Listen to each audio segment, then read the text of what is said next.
तो कहना मैं ये चाहूँगी कि बिल्कुल इसको रिलैक्स होकर ना बैठे रहें। अगर खुदा ना खास्ता आपको कोई एंटीबॉडी पॉजिटिव आ गई है, आपको कोई ऐसी बीमारी डायग्नोज्ड होगी, जिसमें मैं कुछ एंटीबॉडीज़ के नाम लूँगी, लोगों को आप पता है, लोग समझ सुनते हैं, जैसे RA फैक्टर है, ANA एंटी न्यूक्लियर एंटीबॉडी है, ENA न्यूक्लियर एंटीबॉडी है, anti-CCP एंटीबॉडी है। ये कुछ चीज़ें से नाम मैंने लिए हैं, ये कॉमनली हम करवाते भी हैं और ये बता भी देते हैं कि कौन सी एंटीबॉडी आपके अंदर पॉजिटिव है। सबसे इंपॉर्टेंट ESR का टेस्ट होता है जो हमें बताता है कि आपकी इन्फ्लेमेशन लेवल कितना है। तो उसको हम कोरिलेट करते हैं पेशेंट की कंडीशन के साथ कि अगर ESR आपका हाई है और पेशेंट फिजिकली कैसा प्रेजेंट कर रहा है, उसके हिसाब से मेडिसिन एडजस्ट करते हैं।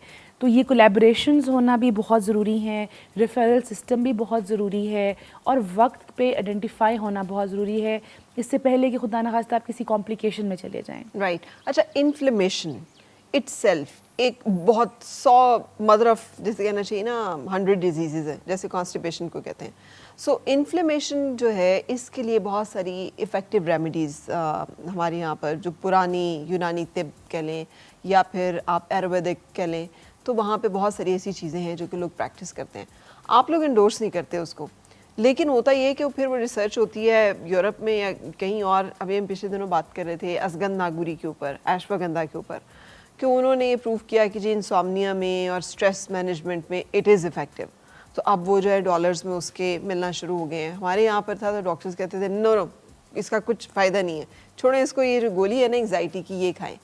इस तरह की रेमेडीज़ को आप कैसे देखती हैं और क्या सजेस्ट करेंगे? कौन सी ऐसी कोई चीज़ें जिससे इन्फ्लेमेशन आदमी मैनेज करे दवाइयों को ज़रा अवॉइड करते हुए? बिल्कुल, देखिए यहाँ पे पहली चीज़ अगेन मैं बार बार ये कहूँगी कि डॉक्टर आपका एक फ़र्स्ट कांटेक्ट ज़रूर होना चाहिए और आपकी मेडिसिन साथ साथ जो बीमारी जो भी डायग्नोज हुई है, जैसे रूमेटाइड आर्थराइटिस है या कोई भी इन्फ्लेमेशन है, तो दवाई साथ साथ आपकी ज़रूर जारी रखनी चाहिए।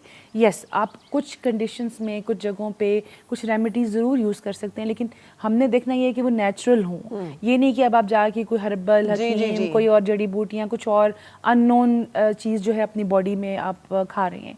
जैसे फॉर एग्जांपल जैसे आपने जिक्र किया, इसमें यहाँ पे टर्मेरिक या हल्दी का बहुत ज़्यादा अभी रिसर्च भी हो रही है और इसका लोगों ने देखा है कि एंटी इन्फ्लेमेटरी प्रॉपर्टीज़ इसकी होती हैं। इनफैक्ट बाहर के मुल्कों में इसकी टैबलेट्स ही मिलना शुरू हो गई हैं। तो ये चीज़ें हमारे पुराने हम सुनते आए कि हल्दी और दूध मिला के पी लें तो आपकी चोट या आपकी दर्द में आराम आ जाता है। तो ये चीज़ें कुछ हद तक सच भी हैं, लेकिन मसला ये होता है कि हमारे लोग ना फिर उसको बहुत ज़्यादा ले जाते हैं, दवाइयाँ छोड़ दी और बिल्कुल टोटकों और रेमेडीज़ पे आ गए, हल्दी लगा के जोड़ों पे पट्टियाँ बांध दी, कुछ और जड़ी बूटियाँ खा ली। ये इस चीज़ से मना करूँगी मैं। आपका डॉक्टर, आपकी दवाई बहुत ज़रूरी है, यस, उसके साथ आप कुछ और ट्राई करना चाहते हैं आप ज़रूर करें।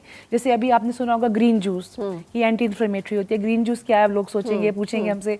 ग्रीन जूस ये है कि जिसमें सारी हरी चीज़ें डलती हैं, जैसे हरा सेब है, हरा धनिया है, हरा पुदीना है, लाइम या लेमन होता है, या अदरक का थोड़ा सा टुकड़ा डाल के इसको ग्राइंड करके, करेला भी, करेले का जूस है वो भी डाल लेते हैं थोड़ा सा, ग्रीन जूस इसको बोलते हैं। तो ये आपने अक्सर कुछ सेलिब्रिटीज़ बाहर हॉलीवुड की देखी होगी तो उनके हाथ में ग्रीन जूस का एक ग्लास होता है। ये इफेक्टिव है, बिल्कुल चीज़ें हैं, लेकिन अगेन एक तो नेचुरल हों, आप उसको उसकी लिमिट्स एक्सीड नहीं करेंगे, आप हर वक्त ओवर यूज़ उसका कर रहे हैं। और तीसरा ये कि अगर आपको कोई प्रॉब्लम्स आ रहे हैं तो फिर आप उस चीज़ को रोक दें। तो मैं इनकरेज इस चीज़ को नहीं करूँगी। हाँ, जो थोड़ा बहुत आपके किचन कैबिनेट में थोड़ा जो हम सुनते आए हैं, कुछ लौंग है, कुछ दालचीनी है, कुछ अदरक है, कुछ हल्दी, जो चीज़ें हमारे किचन कैबिनेट में हैं और हम अगर उसको इस्तेमाल करते हैं और रिलीव मिलता है तो आप ज़रूर करें, लेकिन इससे आगे नहीं जाएँ। अच्छा, इन्फ्लेमेशन जो है ये कॉज ही क्यों होना शुरू होती है? यानी बॉडी जो है वो क्यों कि हमें इन्फ्लेमेशन जो है वो होना शुरू हो गई है?